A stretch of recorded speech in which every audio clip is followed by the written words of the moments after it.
Someone is trying to make music somewhere, with a pair of wooden spoons on an oil drum, with cello, boombox, harmonica, voice. All of us as vital as the one light we move through. We mean to be the people we meant to be, to keep on going where we meant to go. Who are many people coming together, cannot become one, people falling apart. And yes, we are far from polished, far from pristine. But that doesn't mean we are striving to form a union that is perfect. We are striving to forge a union with purpose. Lift up your faces. You have a piercing need for this bright morning dawning for you. History, despite its wrenching pain, cannot be unlived, but, if faced with courage, need not be lived again. We know what we have done and what we have said, and how we have grown, degree by slow degree, believing ourselves toward all we have tried to become, just and compassionate, equal, able, and free. Let the globe, if nothing else, say this is true. That even as we grieved, we grew, even as we hurt, we hoped. That even as we tired, we tried. That we'll forever be tied together victorious, not because we will never again know defeat, but because we will never again sow division. One sky toward which we sometimes lift our eyes, tired from work. Some days guessing at the weather of our lives. Some days giving thanks for a love that loves you back. Praise song for struggle, praise song for the day, praise song for every hand-lettered sign, the figuring it out at kitchen tables. Here, on the pulse of this new day, you may have the grace to look up and out and into your sister's eyes and into your brother's face, your country. Some live by love thy neighbor as thyself. Others by first do no harm or take no more than you need. What if the mightiest word is love? We will not be turned around or interrupted by intimidation because we know our inaction and inertia will be the inheritance of the next generation. Our blunders become their burden. We head home through the gloss of rain or weight of snow or the plum blush of dusk, but always home. All of us facing the stars' hope, a new constellation waiting for us to map it, waiting for us to name it together. If we can truly remember, they will never forget. For there is always light, if only we are brave enough to see it, if only we are brave enough to be it. Praise song for walking forward in that light. And say, simply, very simply, with hope, good morning.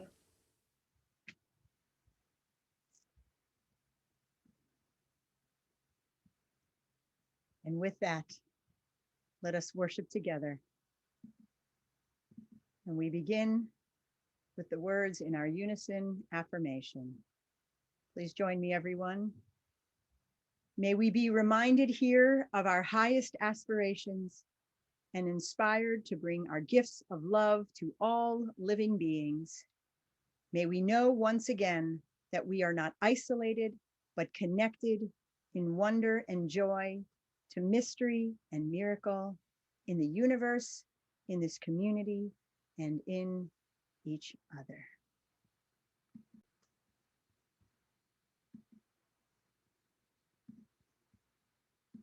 And we will begin with a joyful, inviting hymn that everybody should know. Come, come, whoever you are. Sing it loud.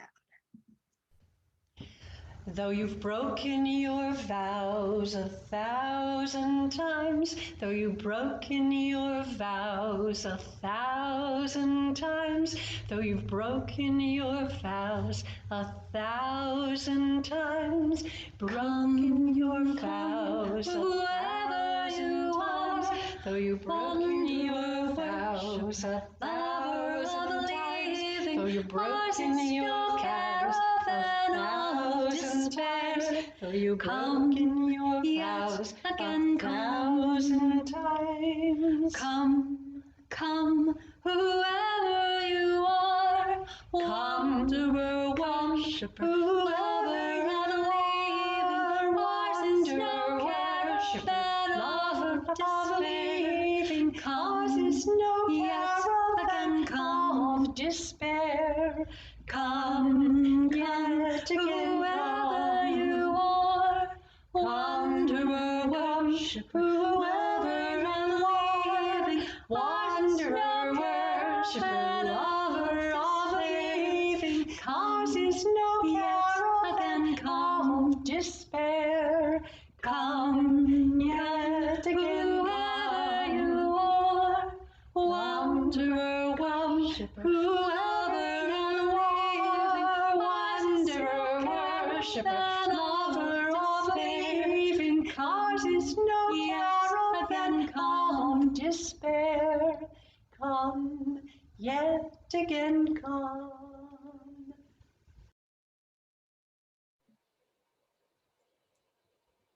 I'm so grateful to Catherine and Ella recording these songs for us.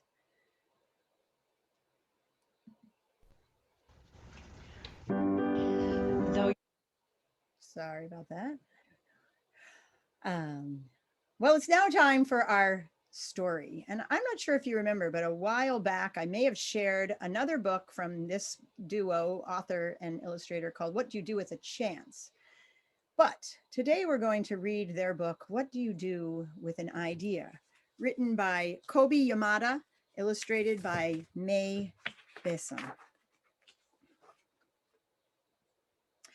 And I read this in the spirit of today and this, I guess, well, next month we'll talk about it as well. I think it will be an ongoing theme of how do we harness our imagination to dream of a different, better world, a better community, a better congregation.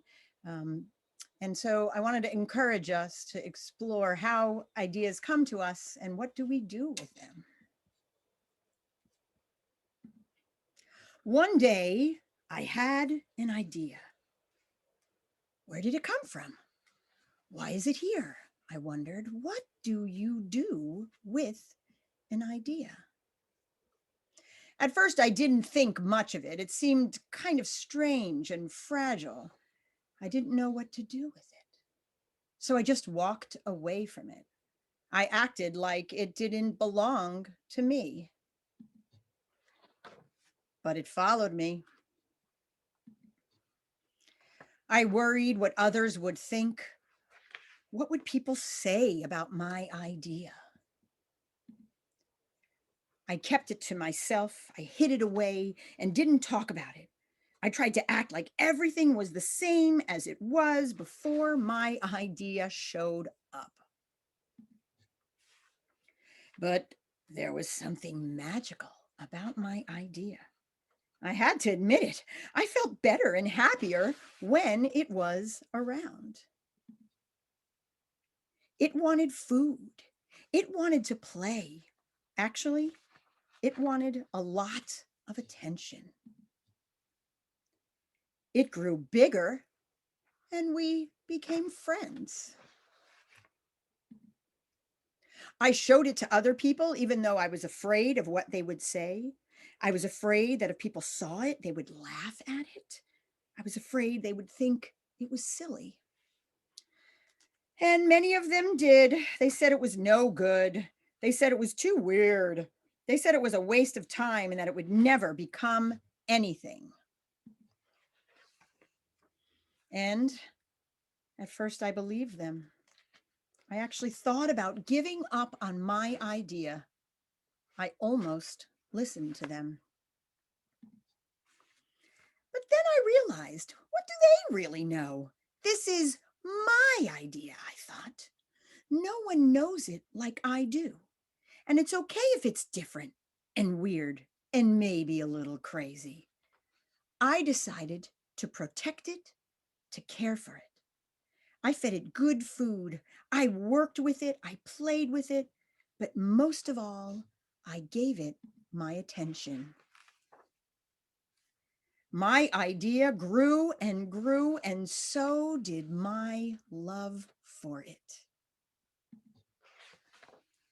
I built it a new house, one with an open roof where it could look up at the stars, a place where it could be safe to dream.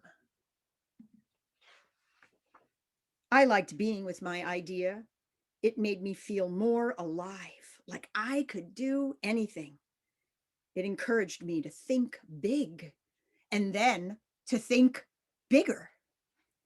It shared its secrets with me.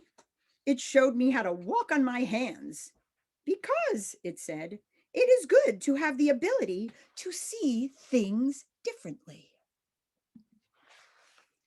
I couldn't imagine my life without it. Then one day, something amazing happened. My idea changed right before my very eyes. It spread its wings, took flight, and burst into the sky. I don't know how to describe it, but it went from being here to being everywhere. It wasn't just a part of me anymore. It was now a part of everything. And then I realized what you do with an idea. You change the world.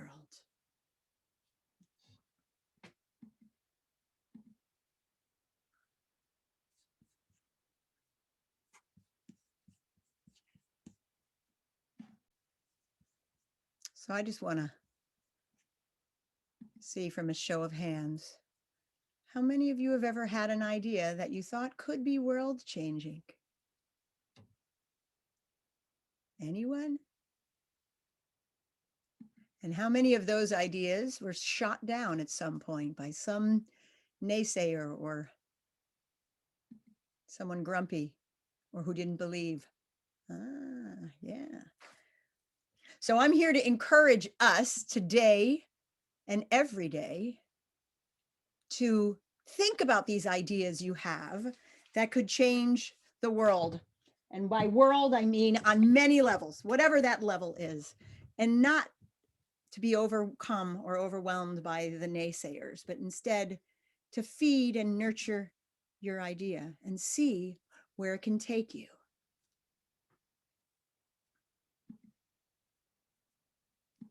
Because we need them. We need them now. We need them every day, but we certainly could use them now. So I encourage you to share even your ideas with me. If you have ideas of work we could be doing, of how we could work together better, more lovingly, more efficiently, more, I don't even like efficient, not that word. What's the word I'm looking for? More joyfully, more positively. Let's talk about those ideas. But let's take a moment to reflect inwardly. And I'm going to remind us that we are entering into our time for compassion and contemplation. So put yourself in a comfortable position. And we're going to enter into a moment of reflection, silence, and meditation. And I decided to read a passage from Thich Nhat Hanh to frame our silence today. I'm hoping that these words can be your guide for this moment of meditation. He writes, "Every day we do things, we are things that have to do with peace. If we are aware of our lifestyle, our way of consuming or looking at things, we will know how to make peace right in the moment we are alive, the present moment. If we are very aware, we can do something to change the course of things." With that passage in mind, I invite you into 3 minutes of meditation.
If you are carrying something on your heart this week, a sorrow, a joy, a loss, sadness, betrayal, gratitude, or celebration, Please call them to mind now. And notice how your body responds to what you're bringing forward.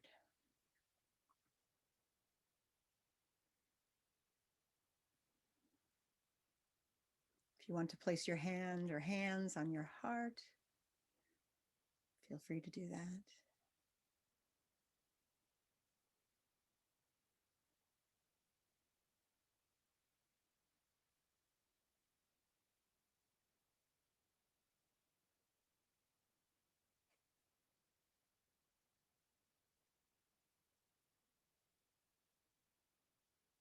I invite you to whisper the names of those whom you'd like to surround with loving kindness and meditative prayer.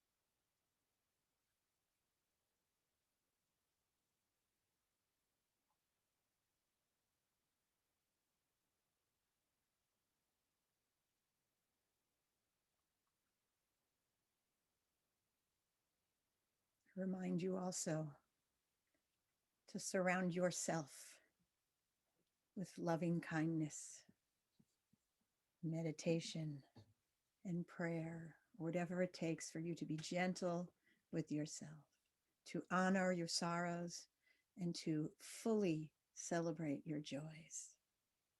And know too that your sorrows and sadnesses and your joys and celebrations are shared with your community here at UU Catskills. Please join me in a spirit of prayer. Spirit of life, for the ask you to entire world to be able to trust what is coming out. Let's try that again. Spirit of life, we ask you to carry our joys and sorrows, 2020. our There's birds this morning on imaginings, our grief, our to this losses, day. our letdowns, our gratitude, our ability for love and joy, and all of our ideas to make the world a better, healthier, more peaceful place. Be with us as we enter into this time of hope and uncertainty. Encourage us to listen, to be aware of our thoughts, our words, our choices, and our actions. Help us to live into our UU principles in both thought and deed. With gratitude and abundant love, we say blessed be and amen.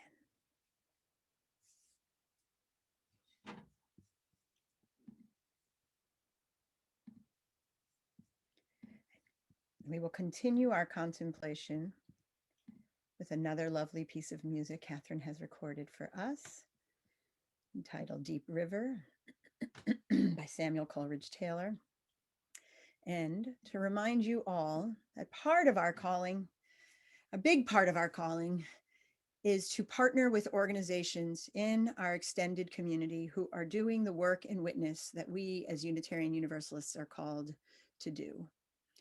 This month, we continue for, 2 more weeks, we continue to share our half-plate donation with the fabulous people at People's Place. So I encourage you to please give as generously as you can. And thanks to technology, we have many ways you can do so. And enjoy Catherine's playing.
Red Plush Lashes and Ultimate Lash Extensions Mascara creates show-stopping lashes that will permanently reflect 100% vegan cruelty-free.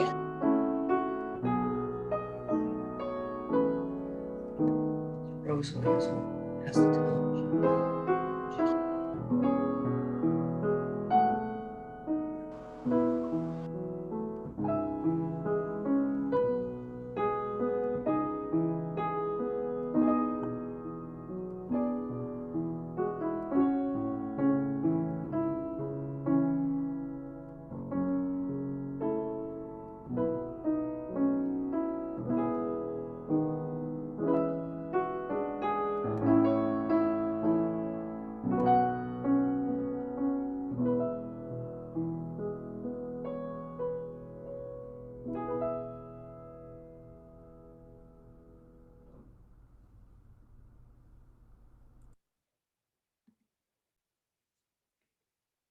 Thank you, Catherine, although she's not here with us today. And thank you all for your generosity and support of our community partners.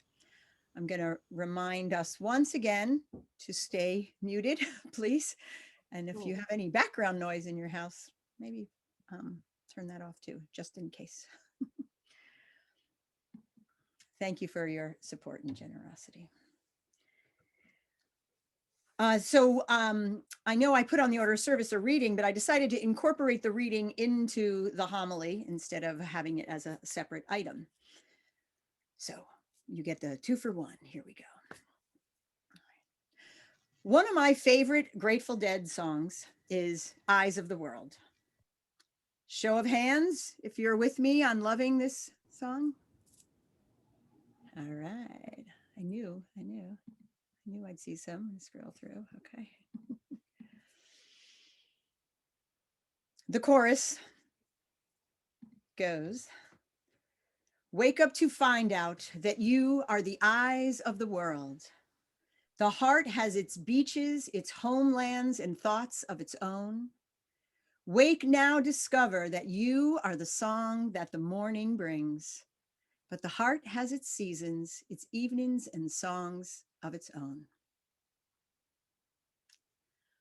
Wake up to find out that you are the eyes of the world.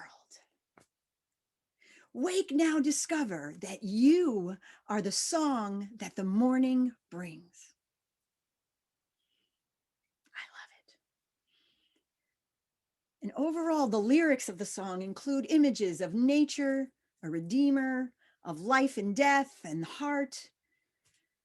And, if you really want to, you can go do a deep dive on dead.net to read about the song and Robert Hunter's lyrics, and then keep reading for pages and pages as Deadheads new and old tell you what the song means to them. The wake up was all I needed to be hooked. But the line to not just wake up, but to wake up and find that you are the eyes of the world. I have always felt it was a call for us to see how we are connected to everything. All matter, not just the nuthatches, but also life cycles and one another. As we enter a new year with new leadership and thankfully a clear call to naming and addressing the systemic violence that plagues us, including but not limited to white supremacy, environmental disregard, economic injustice, food and health insecurity, we all need to wake up and see the world through as many eyes as possible.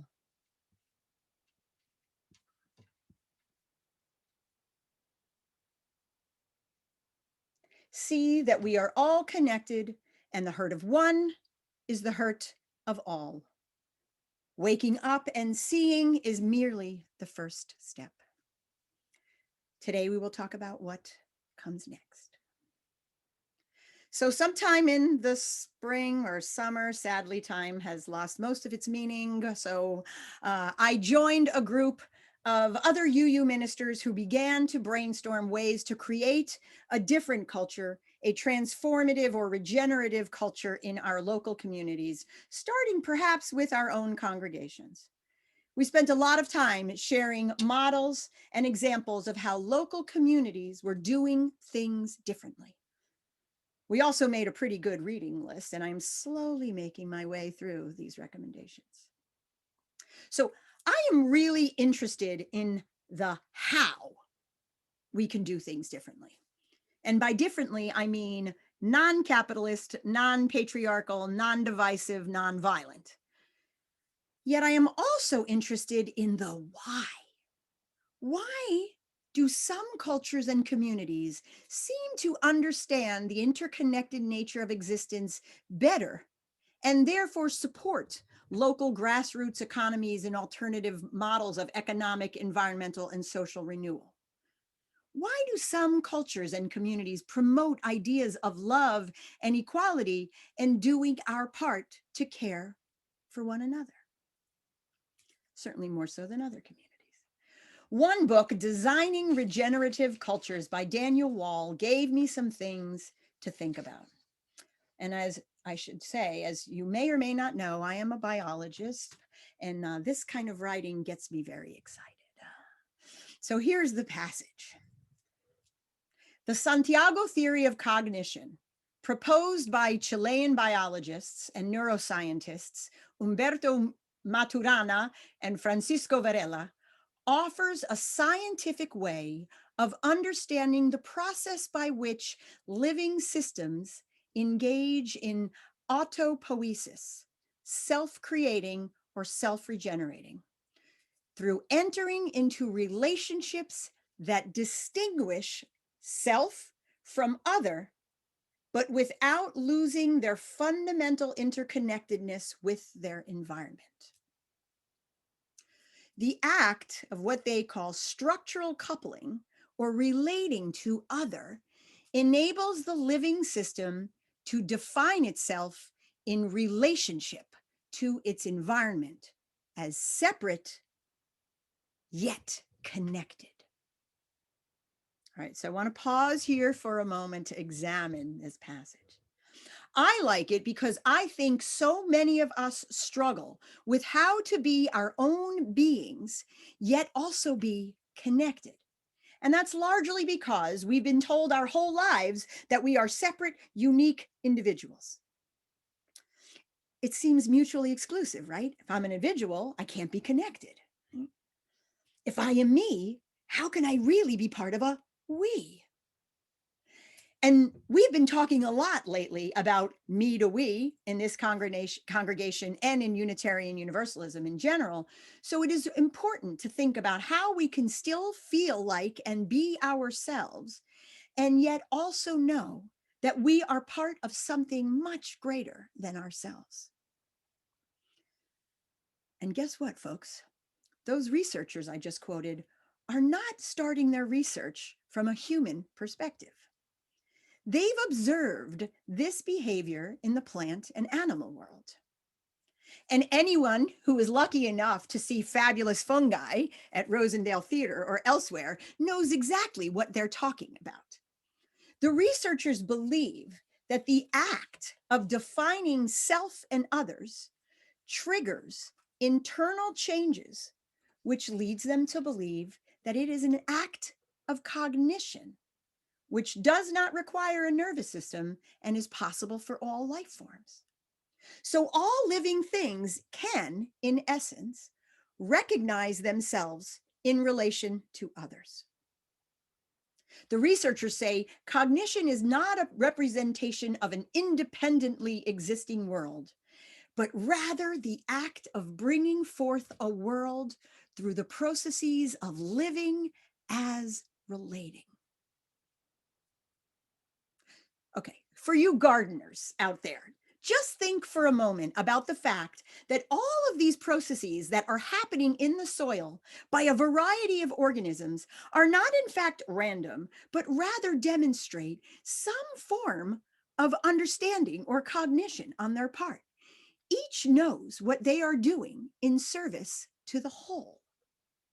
So maybe instead of thinking or knowing that humans have all the answers, we need to actually learn from other members of the animal, plant, and fungi kingdoms. The authors in another text called The Tree of Knowledge suggest that As we are beginning to understand how we know, we have to realize that the world everyone sees is not the world, but a world which we bring forth with others. The world as we know it emerges out of the way we relate to each other and the wider natural process. This led the authors to this conclusion: that the world will be different only if we live differently. Now, for the Buddhists in this room, this concept will sound quite familiar. In Buddhism, we call it the principle of dependent co-arising, or also dependent arising or interdependent co-arising. It is basically the understanding that everything arises in dependence upon multiple causes and conditions. Nothing exists as a singular independent entity. Yeah, no man is an island. All tides lift the boats. All rising tides lift the boats. Nothing exists as a singular independent entity. Kind of calls to mind our seventh principle: respect for the interconnected web of all existence of which we are a part. We often think of this principle as our environmental principle, but it is so much more. And actually, come to think of it, respect does not seem like strong enough word. Maybe honor or veneration or deference to, something more profound that reminds us that none of us, not a one of us, could survive without each other, or plants, or animals, or water, or air, etc., etc. So what if out of this veneration for all interconnection, we decided to imagine how to live better, and then did it and worked for it? And I'm not just talking about the making good personal choices better.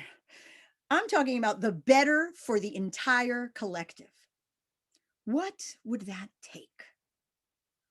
What would that look like? Again, the world will be different only if we live differently. So how do we do that? Well, first, I would argue that it would require us to see all situations as interconnected.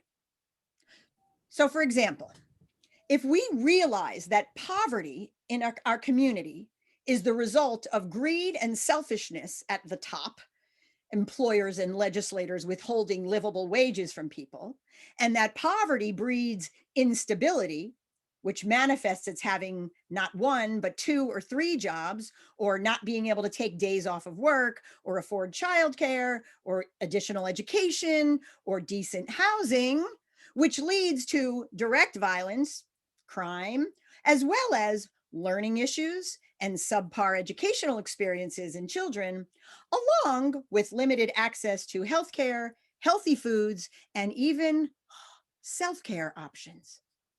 Would that motivate us to think beyond our current economic system in a different way? If we didn't hide behind the "I worked for what I got," and instead imagined ourselves in someone else's shoes, and then saw that maybe privilege and injustice are 2 sides of the same problematic systemic coin, could we shift our thinking?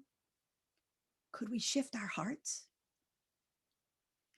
I want us today, as we move forward this year, to imagine creative ways to be a more inclusive and just society.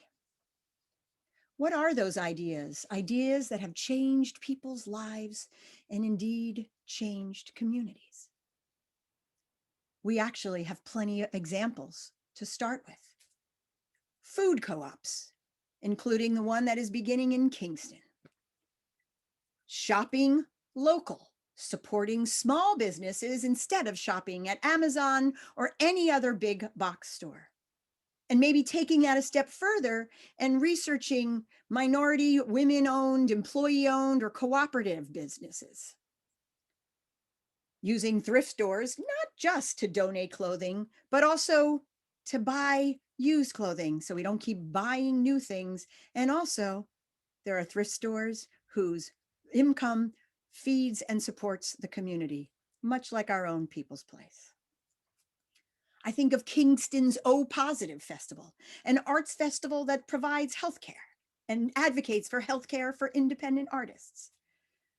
I'm also exploring Hudson Valley Currents, which is a way of creating a local community currency that stays in the community. And it reminds me of my days when I lived in Ithaca and there was Ithaca Bucks.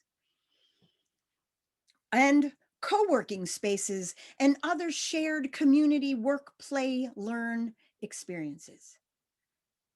I know I'm clearly missing things, and I'd love to hear from all of you if there are other opportunities out there that you know of. Fundamentally, it comes down to a choice: self or other, individual or collective. The choices we make, the ideas we imagine, the hope we carry for something better, better for our children than what we had, better for the children of our BIPOC siblings than what 400 years of oppression has wrought. All of that happens only if we imagine a different way and then live that way into being. What's that thing Gandhi said? Be the change you wish to see in the world. Educator Maxine Green says, I put great stress on imagination as I work to move students to learn how to learn. Imagination is the capacity to reach beyond where we are, to open towards possibility.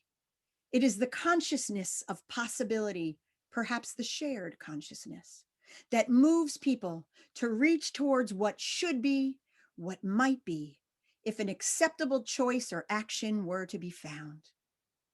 She also stresses how important it is for people to imagine a lovelier future if they are to do something to transform the world they live in. You have to imagine something better. You have to move beyond. I, for one, am not satisfied with how the world looks now. My eyes tell me we can do better. My heart tells me we can do better. We can start right here. We can imagine the world we want to see together. We can bring these ideas into this UU community. We can begin to model this different world in how we work together, how we talk to one another and treat one another, how we envision our place, our role in this community. We can also then imagine and bring these ideas beyond us. As our reading today said, the world will be different only if we live differently. So I encourage you to imagine what that differently will look like and how you will do your part in getting us there. After all, you are the eyes of the world. Blessed be.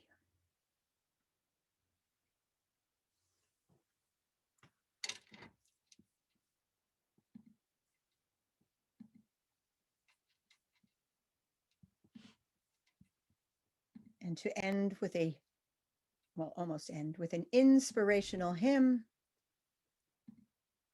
we will sing Fire of Commitment together.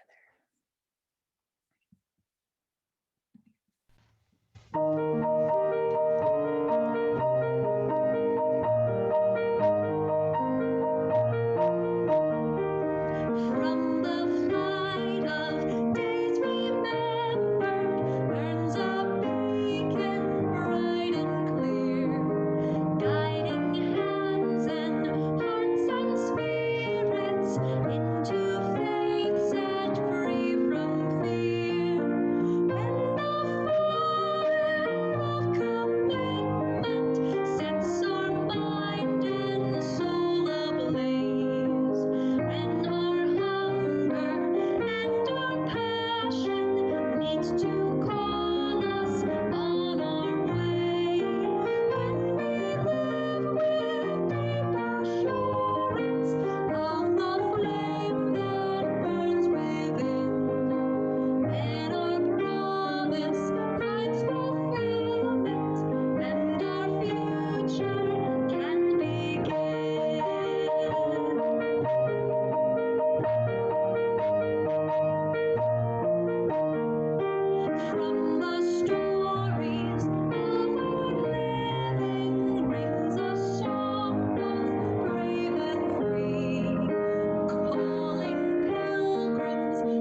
bliss built by our courageous choice. When the fire of commitment sets our mind and soul ablaze, when our hunger and our passion meet to call us on our way, when we live with deep assurance of the flame that burns within, then our promise finds fulfillment and our future can begin.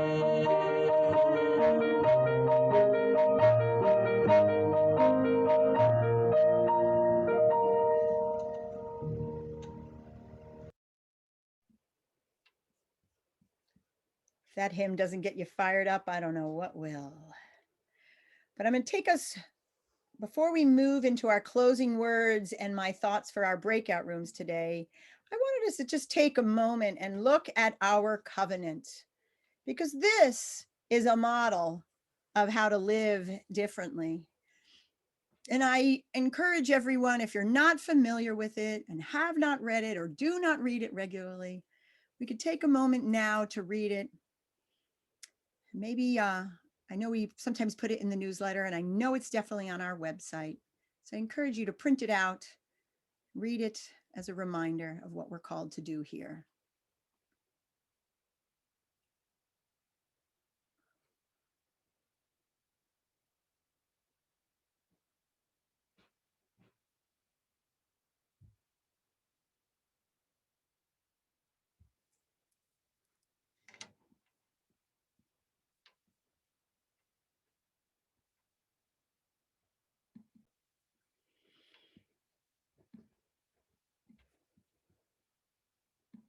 Thank you all for being here this morning.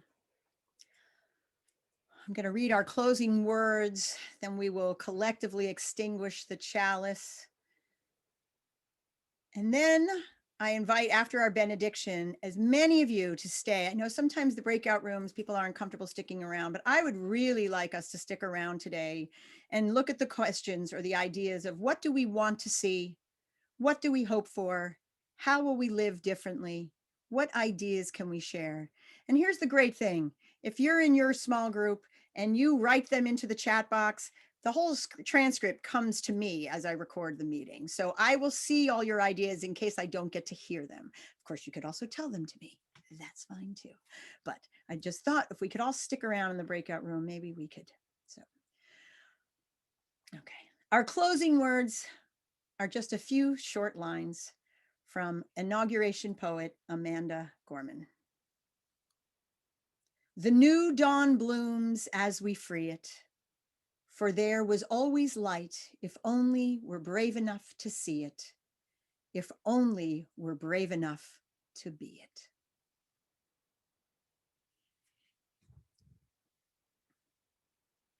And now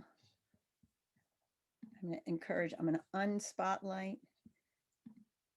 I'm going to ask everyone to go to gallery view if you'd like to, so you could see each other, extinguishing the chalice.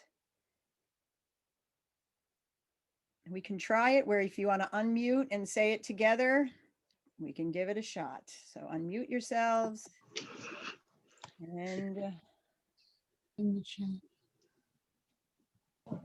how y'all doing? that's not what we're doing. We are saying our chalice extinguishing words. Thank you very much. We extinguish this flame, but not the light of truth, the warmth of community, or the fire of commitment. These we carry in our hearts until we are together again. Now ask everyone to mute, please. From you I receive, to you I give. Together we share, and from this we live. From you I receive, to you I give. Together we share, and from this we live. Thank you, everyone. I am going to manually create the rooms, which I know takes a moment, so I will ask you to, I'm going to stop recording.